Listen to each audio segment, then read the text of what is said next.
வணக்கம் மக்களே. பாண்டிச்சேரியிலேருந்து 16 கிலோமீட்டர் தொலைவில் இருக்க தென்னம்பாக்கம் என்ற கிராமத்தில் இருக்க அழகர் கோயிலை பற்றி உங்கள் எல்லாருக்குமே தெரிஞ்சிருக்கும். நீங்கள் கூட அந்த கோயிலில் வேண்டியிருந்து உங்களுக்கும் அந்த வேண்டுதல் நிறைவேறி இருக்கலாம். அந்த வேண்டுதல்லாம் நிறைவேறதுக்கு முக்கியமான காரணமாக இருக்கிற ஒருத்தரை பற்றி இங்கே நிறைய பேருக்கு தெரியலை. அவர் யாருன்னு தெரிஞ்சுக்கணுமா? அப்போ வீடியோவை ஸ்கிப் பண்ணாமல் கடைசி வரைக்கும் பாருங்கள். இந்த கோயில் 400 ஆண்டுகள் பழமையானது. அப்போ இந்த கோயில் ரொம்ப அடர்ந்த வனப்பகுதியில் இருந்ததுன்னு அங்கே ஒரு கால வழிபாட்டு முறையில் மக்கள் வழிபடுறதாகவும் சொல்றாங்க. அது மட்டும் இல்லாம 366 ஆண்டுகளுக்கு முன்னாடி அந்த கோயிலுக்கு அழகர் சித்தர் என்ற ஒரு மகான் வந்ததாகவும் அவரு அந்த ஊர் மக்களுக்கு உள்ள தீராத நோய்களை குணப்படுத்தியதாகவும் அந்த மக்களுக்கு ஏற்பட்ட பல பிரச்சனைகளை அவர் தீர்த்து வச்சதாகவும் அங்க வாழ்ந்த மக்கள் சொல்றாங்க. அழகுமுத்து ஐயனாரப்பன் கோயிலுக்கு பின்னாடி இருக்க கிணற்றுல தான் அவர் அடிக்கடி தியானம் செய்யறத மக்கள் பார்த்துருக்காங்கன்னு சொல்றாங்க. அது மட்டும் இல்லைங்க, இன்னும் பல அற்புதங்களையும் அதிசயங்களும் அங்க நடந்திருக்குன்னு சொல்றாங்க.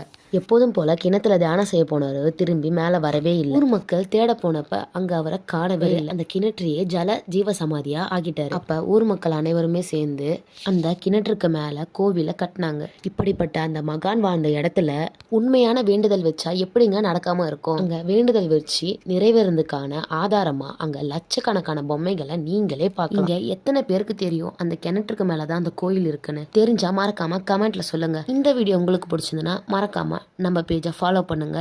வேண்டுதல் நிறைய வைக்கிற உங்க ஃப்ரெண்ட்ஸ் அண்ட் ஃபேமிலிக்கு இந்த வீடியோவை ஷேர் பண்ணுங்க. நெக்ஸ்ட் வீடியோல பார்க்கலாம். பாய்.